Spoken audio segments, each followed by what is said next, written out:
इस वीडियो में आपको 9th class social science subject का कंप्लीट सोल्ड पेपर देखने को मिलेगा। यदि आपको किसी और सब्जेक्ट के सोल्ड क्वेश्चन पेपर की वीडियो देखनी है तो मैं YouTube channel MS education TV के ऊपर जाके देख सकते हैं। यदि आपको PDF डाउनलोड करनी है तो नीचे वेबसाइट दी हुई है, इस वेबसाइट से जाके आप डाउनलोड कर सकते हैं। Exam time 3 hours, maximum marks 80। नीचे यहाँ पे इंस्ट्रक्शन दिए हुए हैं, इनको आप पढ़ सकते हैं। इसमें बताया गया है कि कुल कितने क्वेश्चंस हैं, कौन सा क्वेश्चन कितने मार्क्स का है, वो डिटेल यहाँ पे आपको प्रोवाइड करवाई गई है। सबसे पहले देखिए क्वेश्चन 1, बंगाल का विभाजन गवर्नर जनरल डैश के शासनकाल में हुआ? लॉर्ड कर्जन के शासनकाल में। Option A right. Question 2, Lucknow समझौता डैश ईस्वी में कांग्रेस में मुस्लिम लीग के बीच हुआ? ये हुआ था 1916 में। Option B right. Question 3, Swami Dayanand ने आर्य समाज की स्थापना डैश ईस्वी में मुंबई में की? ये की थी 1875 में। Option C right. Next question 4, doctor Keshav Rao Baliram Hedgewarkar का असहयोग आंदोलन में सहभागिता के कारण डैश वर्ष की सजा हुई? 1 वर्ष की। Option D right. Question 5, Netaji Subhash Chandra Bose का जन्म कब हुआ? इनका जन्म हुआ था 23 जनवरी 1893 ईस्वी में। आप मुझे कमेंट सेक्शन में बताएंगे कहाँ पर हुआ। इसका आंसर आप ज़रूर कमेंट सेक्शन में बताएं, इनका जन्म कहाँ पर हुआ था। क्वेश्चन 6, गदर पार्टी की स्थापना डैश ईस्वी में हुई? 1913 ईस्वी में। Option B right. Question 7, Bharat का सबसे पश्चिमी देशांतर कौन सा है? 68 डिग्री 7 मिनट पूर्व। Option C right. नेक्स्ट है इसमें क्वेश्चन 8, कर्क रेखा भारत को लगभग कितने भागों में बांटती है? तो कुल 2 भागों में बांटती है। Option D right. नेक्स्ट है क्वेश्चन 9, पूर्वी घाट का सर्वोच्च शिखर है? यह है Mahendragiri. Option A right. Question 10, दक्षिणी अफ्रीका का लोकतांत्रिक संविधान बनाने में इनमें से कौन सा टकराव सबसे महत्वपूर्ण था? तो इसमें था गोरे अल्पसंख्यक और अश्वेत बहुसंख्यकों का। Option C right.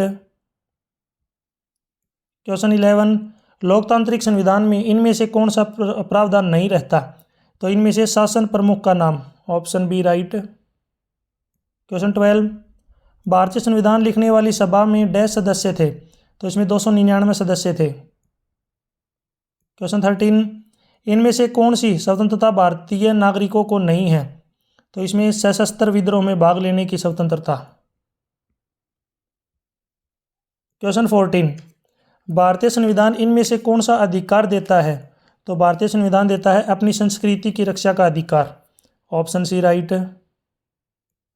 Question 15, Bharat में मूल रूप से कितने मौलिक अधिकार हैं? तो भारत में मूल रूप से कुल 6 मौलिक अधिकार दिए गए हैं। Option A right. Question 16, Bharat में निर्धनता रेखा का आकलन कैसे किया जाता है? तो इसका जो आकलन है वो आय स्तर पे किया जाता है। Option A right. Question 17, MNREGA का उद्देश्य ग्रामीण क्षेत्रों में हर घर के लिए कम से कम डैश दिनों के लिए रोजगार उपलब्ध कराना है? हर घर में जो है 100 दिनों के लिए। Option B right. क्वेश्चन 18, प्रधानमंत्री सुरक्षित मातृत्व अभियान की शुरुआत कब हुई थी? 2016 में। Option C right. क्वेश्चन 19, प्रधानमंत्री उज्ज्वला योजना यानी कि PMUY का उद्देश्य क्या है? तो इसका उद्देश्य है धुआं रहित रसोई घर। Option A right. Question 20, Bharat में कौन सा सामाजिक समूह सबसे गरीब है? तो इसमें है अनुसूचित जनजातियां यानी कि ST caste. Question 21, Vinayak Damodar Savarkar को भारतीय क्रांतिकारी इतिहास में क्यों याद किया जाता है? 22, सूर्य सेन की क्रांतिकारी आंदोलन में क्या भूमिका थी? 23, गंगा की 2 मुख्य धाराओं के नाम लिखिए, ये कहाँ पर एक दूसरे से मिलकर गंगा नदी का निर्माण करती है? तो इसका आंसर आप मुझे ज़रूर कमेंट सेक्शन में बताएंगे कौन सी 2 धाराएं हैं, वो ये कहाँ पे मिलती हैं। इसका आंसर ज़रूर कमेंट सेक्शन में दें।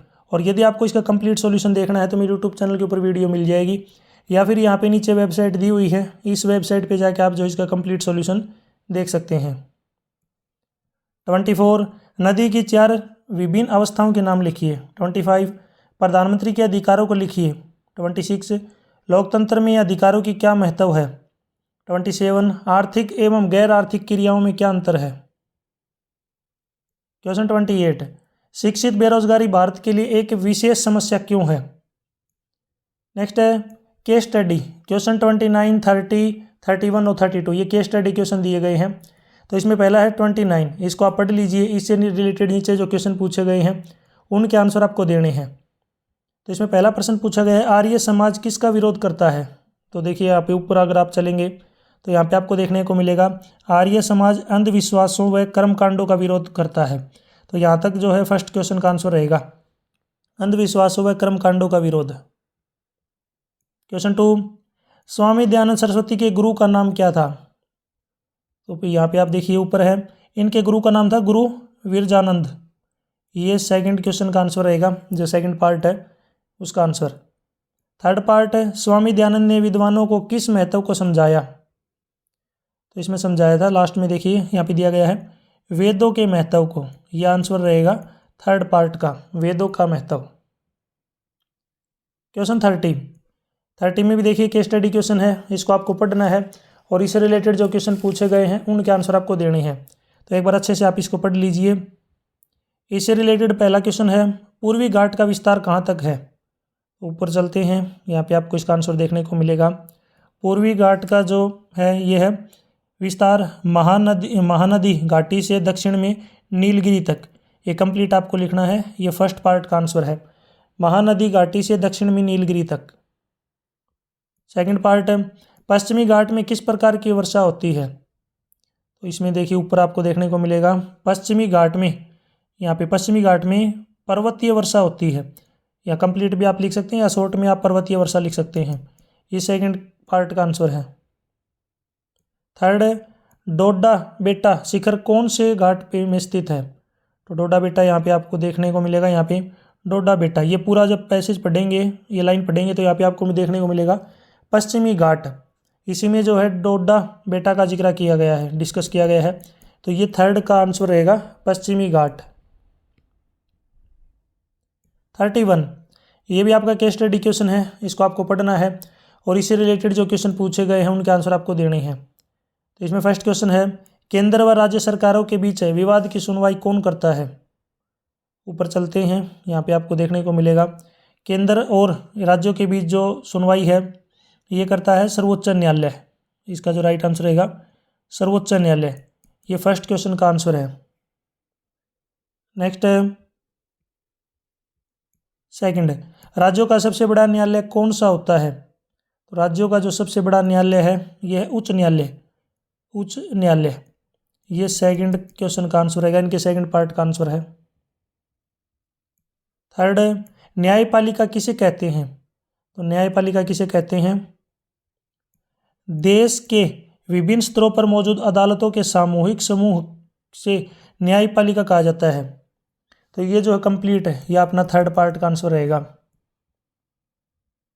यहाँ पे देखिए एक क्वेश्चन पूछा गया था, अपने राज्यों का सबसे बड़ा न्यायालय। आप मुझे कमेंट सेक्शन में बताएंगे हरियाणा का उच्च न्यायालय कहाँ पर है, यानी कि हाई कोर्ट। हरियाणा में कुल कितने हाई कोर्ट हैं और हाई कोर्ट कहाँ पर है, कौन सी जगह पे स्थित है हरियाणा का, कमेंट सेक्शन में इसका आंसर जरूर दें। क्वेश्चन 32, अंत्योदय अन्न योजना से संबंधित यहाँ पे आपको एक पैराग्राफ दिया गया है, ये भी केस स्टडी क्वेश्चन है, इसको आपको पढ़ना है और इससे संबंधित यानी कि रिलेटेड जो क्वेश्चन पूछे गए हैं उनके आंसर आपको देने हैं।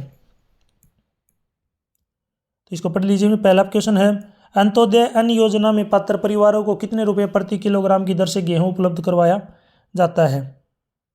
तो इसमें करवाया जाता है गेहूं उपलब्ध यहाँ पे 2 रुपये प्रति किलोग्राम गेहूं, तो 2 रुपये प्रति किलोग्राम, ये फर्स्ट का आंसर रहेगा। सेकंड पार्ट है इसमें, निर्धनता रेखा से नीचे के परिवारों के लिए कौन सी योजना शुरू की गई थी। तो निर्धनता से नीचे जो परिवार थे उनके लिए अंत्योदय अन्न योजना शुरू की गई थी, ये सेकंड पार्ट का आंसर है। पार्ट 3, अगस्त 2024 में कुल कितने अंत्योदय अन्न योजना के अंतर्गत थे, कितने परिवार थे। तो स्टार्टिंग में तो जो है यहाँ पे थे 1 करोड़ परिवार, लेकिन उसके बाद में 2023 और 24 के अंदर ये बढ़ के 50-50 लाख और बढ़ा दिए गए, तो अभी जो है ये कितने हो गए 2 करोड़। तो इसका थर्ड पार्ट का राइट आंसर रहेगा 2 करोड़।